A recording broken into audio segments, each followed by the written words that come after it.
How's it going, guys? It's Reiko from SGN, back to talk about some Mortal Kombat, and I do want to apologize up front for possibly getting you a bit more hyped up than you should probably been for MK11, because obviously there was no announcement at E3, which was something that just about everybody was expecting, and that does kind of suck, but it doesn't change the fact that this channel is going to continue covering Mortal Kombat. So if you're enjoying the content, I very much hope that you'll stick around, and hopefully soon enough we will be getting an announcement, because Ed Boon said it himself. He's chomping at the bits to let us know more about what they're working on. So hopefully by the end of the year there will be something, and I'm going to be giving you guys Mortal Kombat videos every single week as always, and I hope that hopefully you guys will continue to tune in. And this video is going to be all about the top 5 most underrated characters in Mortal Kombat history. I'm going to be judging this based on 3 factors. Number 1, how popular they are with the developers. Number 2, how popular they are with the fan base. And number 3, how much I personally like them. And basically what I mean by popular with the developers is how many games they've actually been in and how much they give them props. And the first character I want to go with is an honorable mention, which is Nitara. And in my opinion, Nitara, being a vampire, being such a unique race in the Mortal Kombat universe, she really is something special, and she has a lot of potential that hasn't really been tapped into. Now, going into the main list, it is going to be a top 5, and starting off with number 5, Ashra. Much like Nitara, in my opinion, Ashra is extremely underutilized because her backstory is really interesting, and her playstyle is also very unique. A lot of people, for some reason, have this misconception, Ed Boon said it himself, that this is sort of like a female version of Raiden, and I get why, because she has the robes, she has the hat and stuff like that, she has the sparks out of her as her special moves. But realistic, if you look at what she does and what her backstory is, there really isn't anything like that. And apart from the robes and I guess the spark that she shoots out, there's really no similarities there, in my opinion. And I really think that she would be a really cool character to see coming back in Mortal Kombat 11, because she is she's a former demon. Well, she is a demon, I guess you could say. Basically, what happened is she used to be a part of the Brotherhood of Shadow. She was worshiping Shinnok alongside Quan Chi, and then at one time she decided to disobey an order from Quan Chi, and from then the Brotherhood of Shadow was sent to kill her.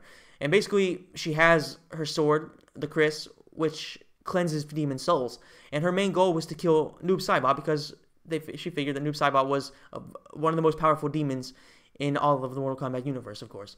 And in my opinion, with the fact that Liu Kang, Kitana, and so many other of the main Mortal Kombat characters throughout history are now revenants and now demons, in my opinion, it'd be really, really cool to see Ashra coming over there and possibly being a way for their souls to be cleansed, and then even if they want to bring them back later on, possibly able to do that. I don't know exactly how that would work, but they could do plenty of things there. But I would definitely like to see Ashra coming back, give her a different look, make her a bit more unique, especially, well, I guess technically now we have Dark Raiden, so they wouldn't look too similar, but definitely I would say give her a little bit of a different look, give her something a bit more modern, and have her look just a lot more unique, and give her a way to have a really, really big role in the main story. And if you look at it, Ed Boon was talking about how, in his opinion, she was probably going to be the most impactful character in Mortal Kombat Deception, but it didn't really turn out to be that, because, like I said, people seem to think that she was just a female version of Raiden, so she lost a lot of thunder, pun not intended.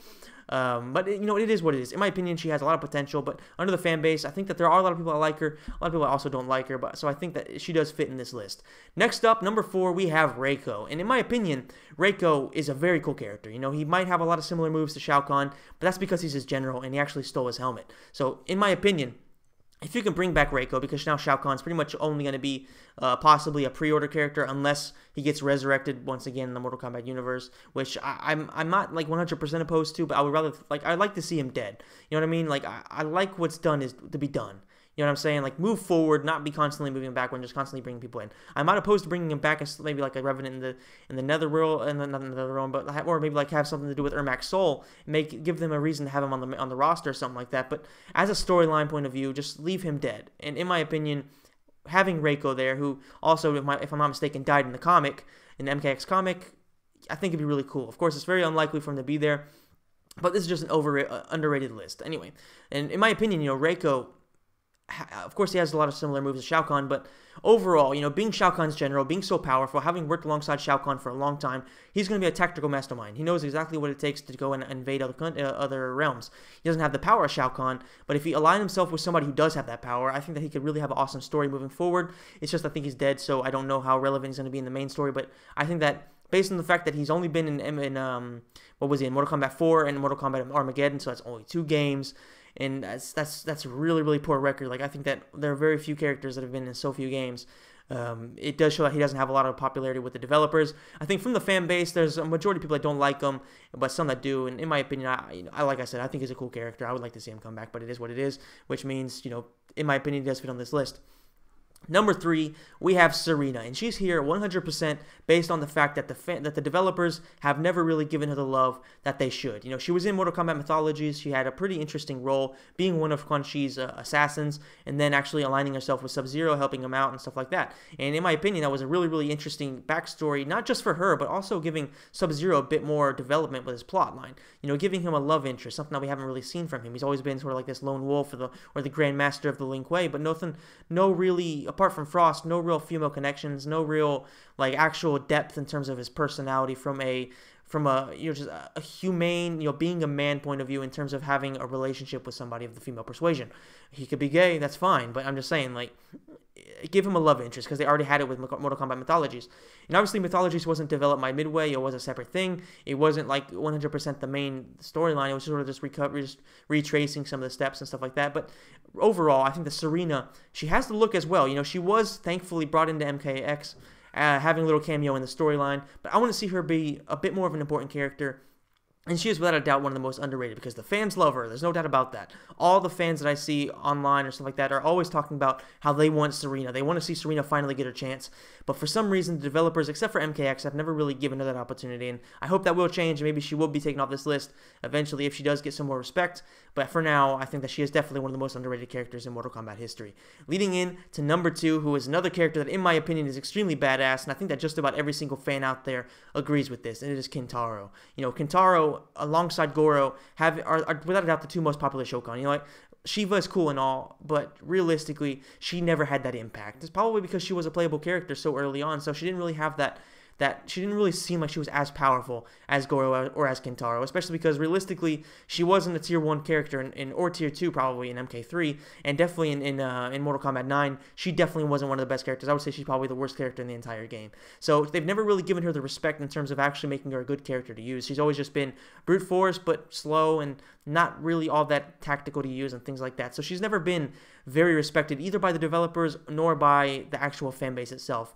And in my opinion, Kentaro, and I guess Shiva technically could probably be on this list, but I don't really like her either, so she definitely isn't. But Kentaro, he's extremely loved by the fans. He's extremely powerful. He was a badass character from Mortal Kombat 2 as the sub-boss, but for some reason, he's just never been in any of the games. And of course, he was in Mortal Kombat 9 as alternate sub-boss. But realistically, if Goro can make it into a game, then there's no reason why Kentaro shouldn't. Kentaro is more badass. He's more interesting, and just overall, he, in my opinion, as a Shokan, as a look, as the moveset, everything, whether he comes back as a playable character or not, or as an NPC, I think he'd be really, really badass. And I just want to see him getting more game time, more screen time, and really become one of the characters that doesn't fit on this list whatsoever. But as for now, I definitely think that because the developers seem to just not really want to put him in a lot of games, that does suck, and I think he needs to get more respect. And the top of this list, it is Havok, and I think that Havok, he does get a lot more respect than just about everybody else on this list, but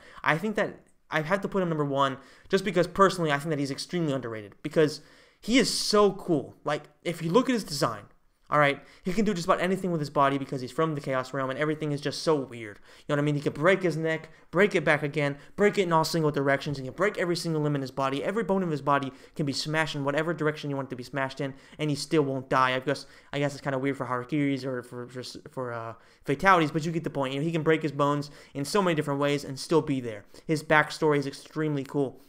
The fact that he's only out there to wreak havoc, to just create chaos, and he's just against the Order realm, not because they're for Order, but simply because he wants every single part of the universe to be in chaos. And I think that that's just so cool. He's so unique. His look is unique. His playstyle is unique.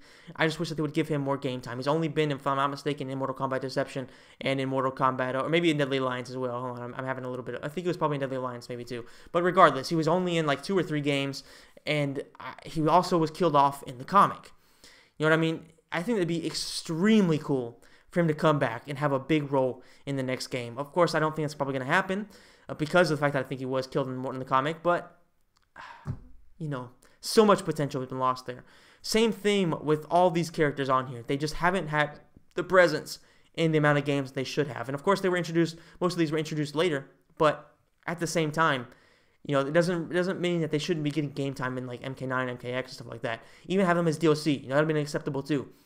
Even if they don't maybe fit with the storyline at that particular point, have them as DLC and just it really, really sucks to see a lot of these characters be so disrespected and stuff like that. And I know that some of these, I may have said they aren't like extremely disrespected, like Havok and stuff like that, but I just think that I wanted to underline like how underutilized they are for how cool they are, in my opinion. And that's pretty much it for this video, guys. I want you to let me know in the comment section down below who you think are the most underrated characters in Mortal Kombat history, and do you agree with the ones that I mentioned? Which ones would you keep, which ones you eliminate from this list, and which ones will you add? Let me know all those things in the comment section down below. If you enjoyed the video, please smash the like button, subscribe to the channel, and if you want to, hit the notification bell. That way every time I put out a video, you'll be one click away from watching said video. And once again, guys, thank you so much for watching, and I will see you Monday with Mortal Monday with the top 5 most overrated characters in Mortal Kombat history. Once again, guys, thanks for watching.